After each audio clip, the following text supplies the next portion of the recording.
Hello and welcome, YouTube. Welcome to 10E Productions with 10. I am your host, 10, obviously. Today we are going to do another thrift store treasures. I had gone to Savers yet again, my favorite store, and came back with a nice bag of goodies. Today we're going to be discussing them. So on with the bag. Today's first first item is, as you guessed it, another PVC plastic figurine. This one just happens to be Buzz Lightyear from Toy Story. I don't know exactly which Toy Story this guy particularly is from. It doesn't really have a date on it, but I just know he's from Toy Story, which actually aired November 22nd, 1995, so it's pretty old. Fun fact, Buzz Lightyear was actually named after Buzz Aldrin, the second astronaut to walk on the moon, I believe. And in 2008, on the Space Shuttle Discovery, as part of an educational initiative, a Buzz Lightyear figurine was on that shuttle. So yeah, fun fact. Tell your kids. I'm just going to put him over there. Next is not really a toy. It's more of a product. Pez dispenser. See? Pez. This one just happens to be in the form of Agnes Gru.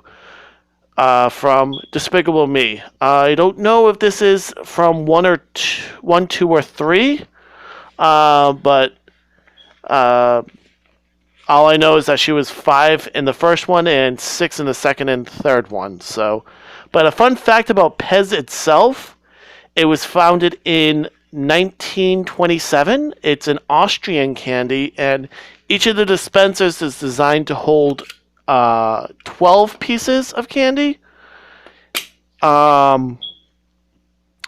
It was created by someone named Edward Haas, Haas, and the Pez itself, the symbol, was designed to look like Pez bricks. There's 44 bricks total in the name. 14 being in the P and 15 each being in the E and the Z. I don't know if you can see it very well, but let's try to get it better in the light. There you go. Pez. But yep, that's Agnes Gru. She's actually my favorite. She's got a scream that can destroy glass. I love it. Next on the list is another Disney Pixar character. Meet Terry and Terry from Monsters University, the prequel to Monsters, Inc.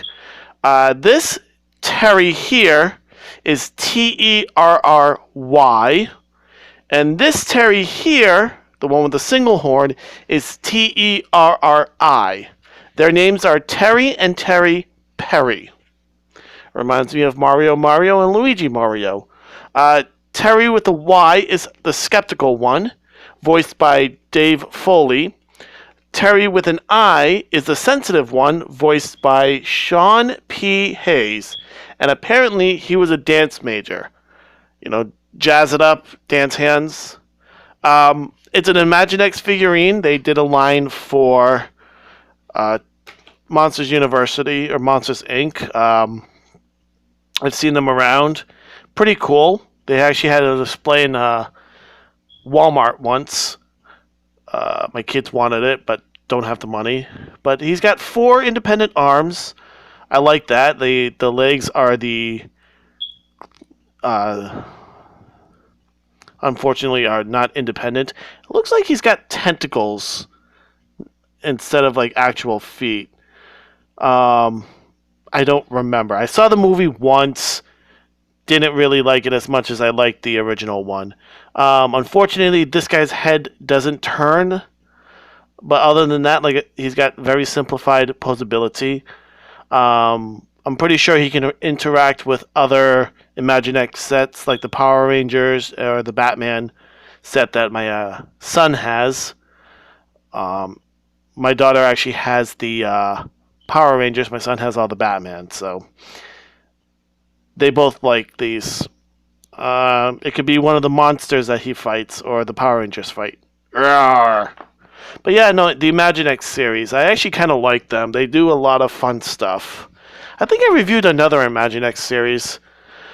Um, the next one, you know, he's not quite the hero in the half shell. In fact, he's pretty much the opposite. It's Rocksteady from Teenage Mutant Ninja Turtles. This form looks like from the original series, but I don't know because honestly, I don't know this particular toy line. They're squat little weird figurines. There was another one that had the crocodile guy, Leatherhead, I believe his name was, but I didn't get it because it didn't have any Star Wars figurines in it. But yeah, this is Rocksteady. His helmet can come off. There we go. There we go. His helmet does come off. It's a military combat helmet. He's got the bandolier of bullets and his... Oh, he didn't have khaki. I thought he had camouflage pants, or were they khaki? Honestly, it's been a while since I've actually seen them. I'll pop in the video I have and maybe I'll take a look. But yeah, he was originally a punk that Shredder recruited to mutate. They got humiliated by the Turtles and agreed to get mutated, not realizing what was going to happen.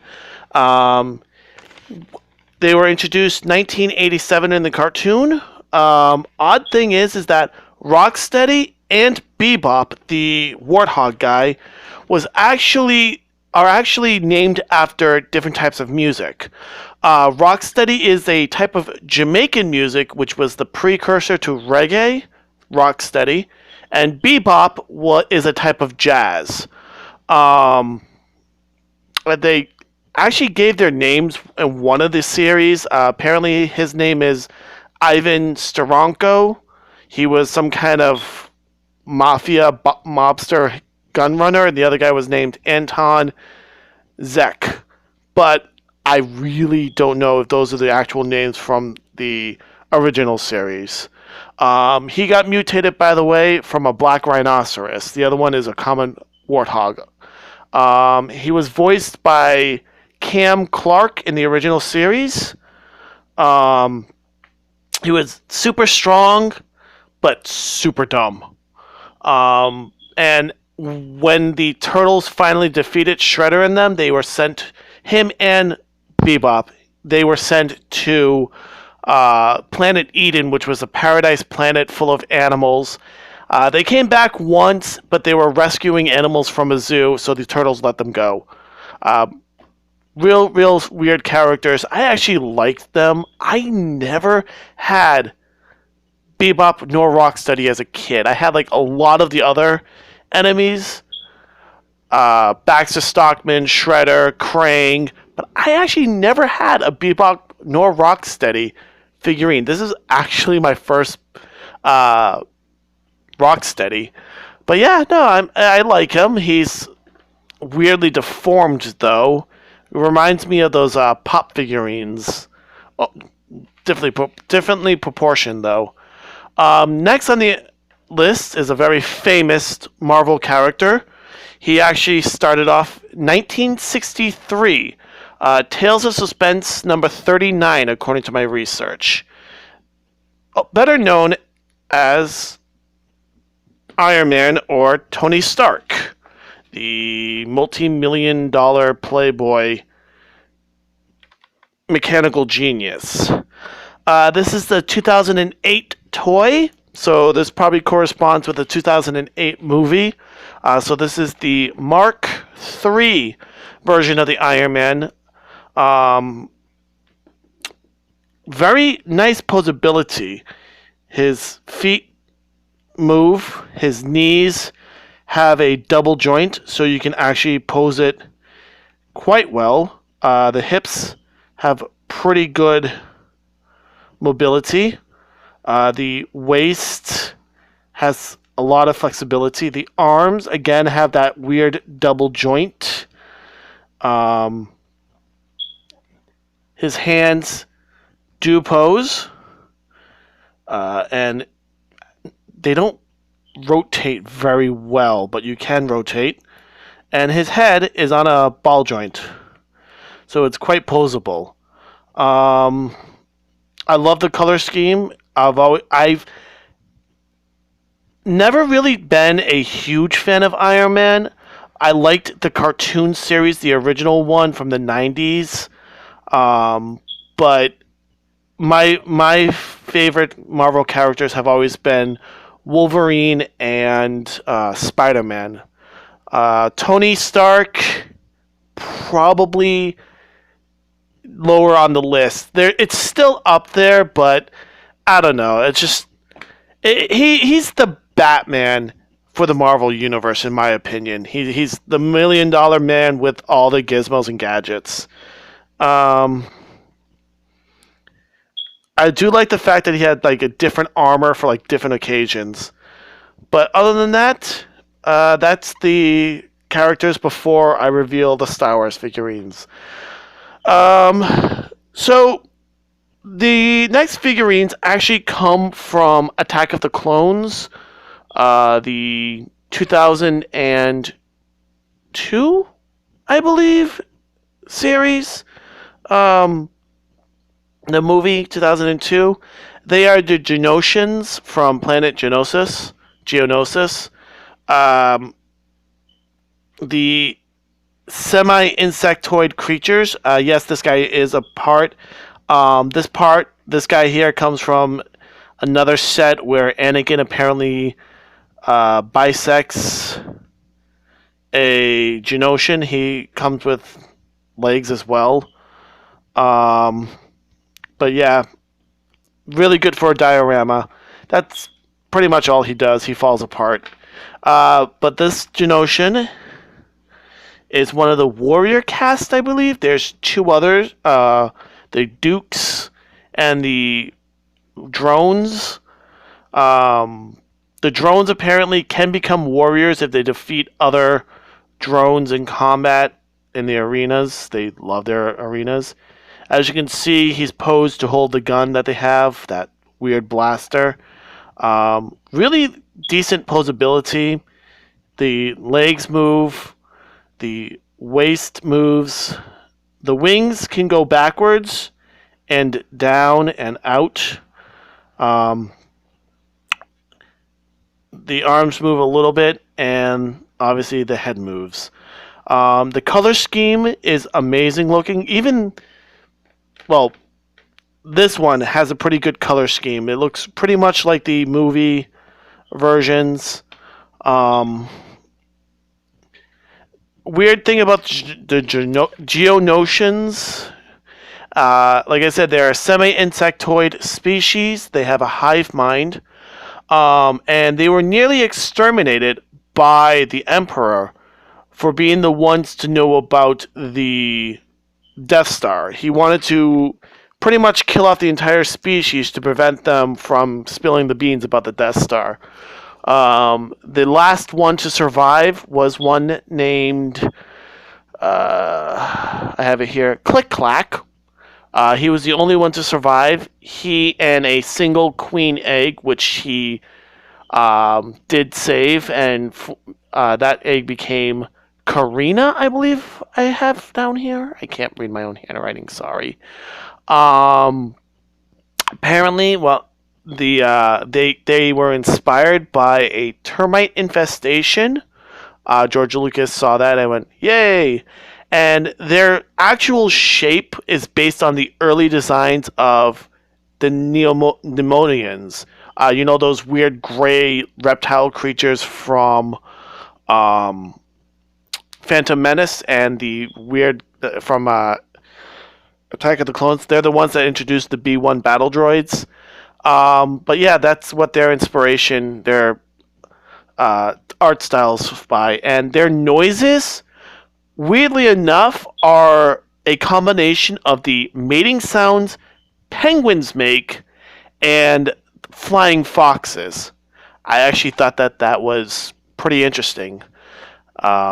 Like I think the Tie Fighter has like elephant and a few other animals in it, jets and elephants. Um, but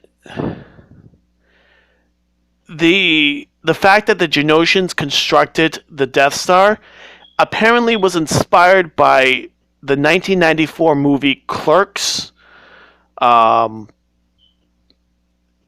Apparently, the two main characters, Randall and Dante, were talking about um, the lives of the independent contractors that built the second Death Star, and apparently George Lucas took inspiration from that. I find that to be a nice little fact. But yeah, like I said, um, really nice detail. I like I said, I love Star Wars figurines. I don't like the characters necessarily, but I love the toys. Um, I think they're weird looking, to be honest. I like the Verpins and the Gans though. Those are some of my other favorite insectoid-like creatures. But the Genosians are just they're weird. Um, in case people are wondering, Verpins help form the B wing, and Gans are like Zuckerman or Zuckman, one of the findsmen that was one of the bounty hunters that was partnered with Forlom. Um, but one more fact about Geonosis.